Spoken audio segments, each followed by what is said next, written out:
Quand, sur l'impulsion de la loi Pisani, dans les années 1960, la Bretagne a engagé un développement lié à ce que je vous disais tout à l'heure sur une démographie très nombreuse, la volonté de garder les jeunes au pays, donc il fallait partager la terre, et la seule manière de se développer en Bretagne, c'était de faire de la production hors sol. Alors, sous des formes diverses, poulailler, porcherie, etc. À partir de ce moment-là, on a eu un développement essentiellement basé sur le hors-sol. Et on a négligé, il faut le reconnaître, alors, on s'en rendait pas compte à l'époque, pas plus moi que les autres, on a négligé l'équation quantité de déjection animale sur hectare. Et très vite, Dame Nature, qui répond pas très vite, mais qui finit toujours par sanctionner les erreurs. On a pendant un certain temps surfertilisé les sols à partir des déjections animales qui étaient considérées à l'époque comme des déchets. Et donc on a vu les taux de nitrate commencer à monter.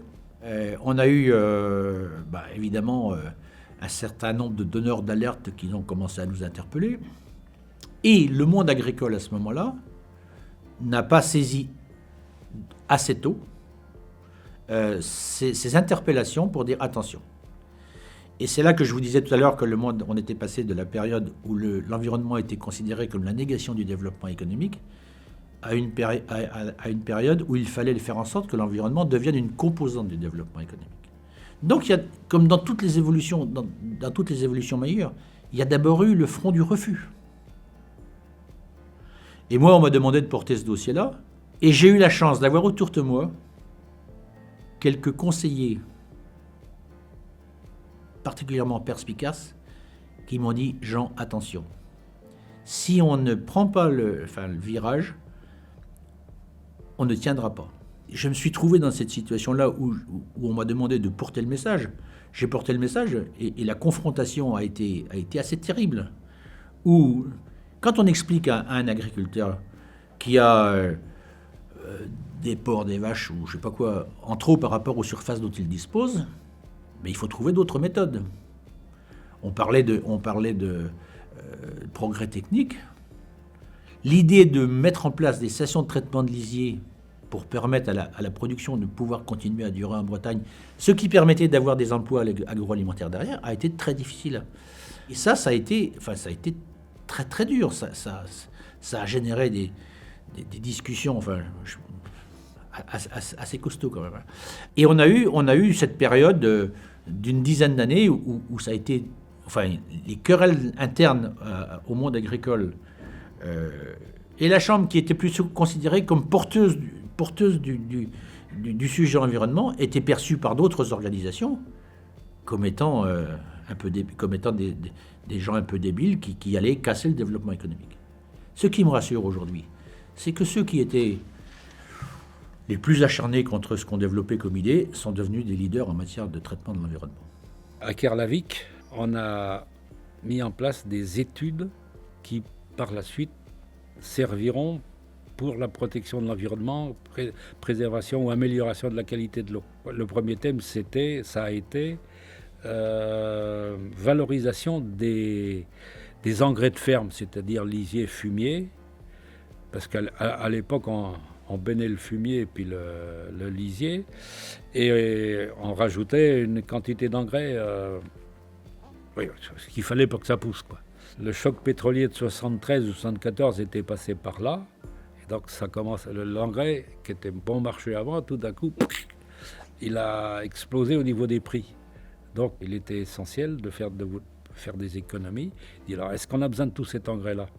Alors, à travers les études de Kerlavik, il était évident qu'on n'en avait pas besoin. Ça nous a donné une connaissance de la valeur du lisier et des fumiers qui a permis de proposer aux agriculteurs d'affiner leur fumure, donc de porter moins d'atteinte à l'environnement, à la qualité de l'eau. Et ça, c'était bien avant qu'on ne pose le problème de la qualité de l'eau. Donc on était en avance et on était en train de fabriquer les outils qui permettront par la suite de maîtriser ces problèmes-là. Pour nous, le sujet des algues vertes, dans ce qui s'est passé sur la plage de Plestin avec le cheval, etc., ça a été violent. Violent dans la médiatisation qui a été faite. Moi, j'avais eu des coups de téléphone, par exemple, ça parlait anglais à l'autre bout. On me demandait une interview en tant que productrice de porc en baie de Saint-Brieuc, en anglais. Et là, on se dit, mais on est sur une autre planète. On est sur une autre planète qui n'était pas qu'un sujet environnemental, mais qui était aussi un sujet de vie locale. Et c'est aussi comme ça qu'on a essayé de l'aborder avec mes collègues. On est parti d'une page qui était complètement blanche. Qu'est-ce qu'on peut faire qui ne soit pas simplement une réponse à un problème environnemental, mais qui soit aussi une réponse d'innovation environnementale? Sur la baie de Saint-Brieuc, c'est vrai qu'on s'est tourné vers un projet qui était agro-énergétique, en se disant la clé, c'est l'agronomie, mais parlons aussi des sujets de demain, qui sont les sujets d'énergie, les sujets de climat, etc. On a bâti toute une réponse qui, pour moi, sortait des clous traditionnels, peut-être, des sujets environnementaux. Voilà, c'est aussi comme ça qu'on l'a présenté et négocié dans les instances dans lesquelles on était, et aussi avec l'État. Et partant de l'idée que ce n'étaient pas des réglementations bêtes et méchantes qui pouvaient apporter la solution à ce problème-là. Et on essayait d'amener les agriculteurs à réfléchir entre eux aussi, et d'essayer d'apporter des solutions. Donc, notamment sur les algues vertes, on a fait ce que l'on a appelé à l'époque des projets de territoire qui ont été partagés avec la région, préfet de région et élus politiques à la région, parce qu'on a constaté qu'il valait mieux partir du terrain que subir ce qui venait du haut, parce que c'était inapplicable. Parce qu'il y a des gens qui peuvent décider à notre place n'importe où. Et si on perd ce rôle professionnel que l'on a au sein des chambres, dans les syndicats également, mais là, on perd le bon sens paysan, si je peux me permettre. C'est comme ça qu'on l'a perdu des moments donnés, enfin, pas nous, mais l'administration qui décide pour nous. Et moi, dans mes différents mandats, ce que j'ai constaté, c'est qu'il y a beaucoup de monde qui ont plein d'idées sur l'agriculture, mais qui la connaissent mal. Et on ne voulait pas de cette punition collective qui était des applications de seuil et point. On voulait participer à une construction autre. Comment est-ce que sur un territoire, on continue de produire des biens agricoles et alimentaires, mais aussi d'autres biens qui sont ceux des industries locales, qui ont forcément aussi un impact sur l'environnement. Voilà, comment on fait avec tout ça? C'était sacrément différent de ce qu'on avait pu vivre précédemment, je pense. Je pense qu'on a aussi ouvert des portes à des réflexions innovantes dans les exploitations. J'en veux par exemple pour preuve, c'est à ces moments-là qu'on a parlé de la méthanisation. Non pas comme étant un sujet qui viendrait régler celui des algues vertes, mais qui pourrait contribuer par la transformation, etc. Je ne fais pas le débat technique du sujet, qui n'était pas un sujet à ce moment-là. Là, maintenant, il faut remonter à 12 plus 20, il faut remonter à plus de 15 ans quasiment. On oublie malgré tout qu'il faut du temps. C'est ça où parfois on a eu quelques divergences avec le monde politique ou les écologistes. C'est qu'à partir du moment où on fait le constat qu'il y a un problème sur les nitrates, par exemple, et bien que dès le lendemain, il aura fallu avoir une réponse. Ben non. Il y a un temps de réaction qui est relativement long. Bon, même si je dis qu'en Bretagne, il est plus court qu'ailleurs. Moi, pour avoir été responsable environnement au niveau national, et comme d'autres aussi que vous avez, je pense entre autres à Jean Salmon, qui a aussi porté cet engagement de l'environnement dans le monde agricole, là aussi en Bretagne, mais aussi au niveau national. Quand on est sur la Beauce, en Beauce par exemple, on sait très bien que la nappe de Beauce, quand elle est touchée par les nitrates ou les produits phytosanitaires, il faudra des décennies pour retrouver un niveau à peu près acceptable. Alors qu'en Bretagne, on pollue rapidement, mais le temps de réaction du milieu est relativement plus rapide. Voilà. En matière de phytosanitaire, On sait très bien, les paysans savent très bien qu'il faut réduire les doses, qu'il faut moins on mettra de chimie dans l'acte de production, et mieux ce sera. Plus on travaillera naturellement, plus on trouvera. Si bien qu'au lieu de passer une fois avec des doses plus importantes qui permettent de couvrir la culture pendant la durée de sa végétation, on est amené, les agriculteurs sont amenés à passer 2 fois, 3 fois, 4 fois avec des microdoses qui permettent de traiter en masse globale beaucoup moins, mais qui font que le voisin qui vous regarde travailler se dit, ce salopard, avant il traitait une fois, maintenant il traite 4 fois. Donc les gens ne comprennent pas.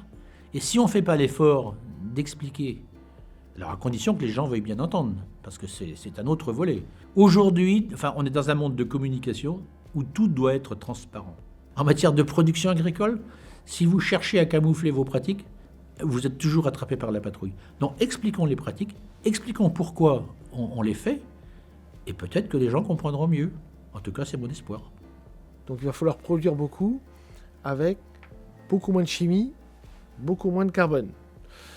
Et ça, c'est un challenge vraiment passionnant, parce que ces deux aspects-là vont avec la rentabilité d'exploitation.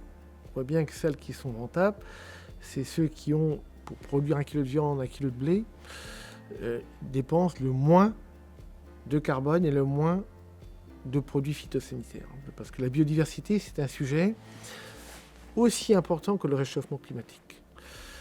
Et autant le réchauffement climatique, il est, c'est-à-dire que les efforts faits à un endroit de la planète ne se mesurent pas tout de suite, ne se mesurent même pas vraiment au local, autant quand vous avez sur des territoires, et j'avais, quand j'étais vice-président de la région, en Ille-et-Vilaine, on avait tout un territoire comme ça, avec 500 hectares quasiment, en agriculture biologique. Et déjà, on voyait des espèces revenir, en termes d'oiseaux, en termes d'insectes. Ça revient très très vite. On est la clé de la réussite quelque part de cette reconquête des biodiversités. Là, c'est nous. Ça, c'est le territoire, c'est les sols, c'est le monde agricole. Le réchauffement climatique, là, on est plusieurs. On a notre part à faire. Il y en a plus de capacité à faire que le secteur du bâtiment, par exemple. Parce que le secteur du bâtiment, qui est responsable de plus de 20% de la montée des gaz à effet de serre, c'est des milliards d'euros, des dizaines de milliards d'euros pour isoler les bâtiments. En agriculture, il y a déjà de la dépense publique. Si celle-ci est bien fléchée, on va réussir à être vraiment un peu sur un piédestal parce qu'on a la solution quelque part. On a aussi des injonctions un peu contradictoires. Et c'est là où c'est ce qui fait que on peut aimer le métier d'agriculteur pour sa complexité, faire les choses un peu complexes, mais alors de temps en temps, c'est quand même dur à vivre. C'est-à-dire qu'il y a une demande, je dirais, légitime du consommateur pour dire moi on utilise, si on pouvait faire ne pas en utiliser, ça serait la demande, c'est-à-dire on veut 0. Mais le même consommateur dit je veux des fruits et des légumes nickel chrome et je veux du pas cher. Et là, de temps en temps, on va dire ça va devenir compliqué. Donc je pense qu'il faut se dire qu'on soit capable de dire comment en utiliser beaucoup moins. Si on peut faire sans, tant mieux. Mais voilà, je ne sais pas de dire. Mais on voit comment on fait, comment on accompagne. Et de temps en temps, je vais dire, c'est difficile de faire quand même sans complètement. Parce que je revois nos aïeux, j'ai des photos, je dirais, du début du XXe siècle où les gens étaient pliés en deux, voilà, parce que la terre est basse, tous ces éléments-là, donc on voit un peu ces questions-là. Donc comment faire au mieux donc il y a des travaux qui sont engagés, les chambres d'agriculture sont quand même plutôt en pointe, essayent de travailler là-dessus. On a aussi une adaptation gestion de risque. C'est-à-dire, on ne met pas tous les œufs dans le même panier. Voilà, une année, ça peut être super parce qu'on a eu la pluie au bon moment en été, et puis une année d'après, tout sec. Donc, voilà. Donc, la question de la gestion du risque va être demain bien appréhendée par les agriculteurs. C'est de remettre aussi, comme je l'évoquais, l'agronomie au cœur du métier. Voilà, on est très bons éleveurs, ok. N'oubliez pas que quand on fait du blé, on doit équilibrer la fertilisation. N'oublions pas non plus que quand l'automne arrive, si nos parcelles sont nues comme elles étaient dans le passé, les nitrates s'en vont. Voilà. Moi qui suis au sud-est de Rennes, sur un sol un peu schisteux, je ne fais pas de maïs dans toutes les parcelles. Il y a des parcelles, on ne fait pas de maïs parce que Alors si l'année est exceptionnelle, ça marche. Si l'année il y a un peu de sécheresse, ça ne marche pas. Et c'est là où justement c'est dangereux, parce que ce qu'on a prévu en termes de fertilisation pour avoir ce rendement, je dirais, optimum, on ne l'a pas, donc il y a de l'azote qui reste dans le sol, et puis c'est là où il y a des problèmes. Donc c'est ça, et le métier de paysan, pour moi, c'est passionnant, parce que c'est tout ça qu'il faut intégrer maintenant. Le changement climatique, les demandes sociétales, dans leur diversité. Pour moi, c'est le plus beau des métiers.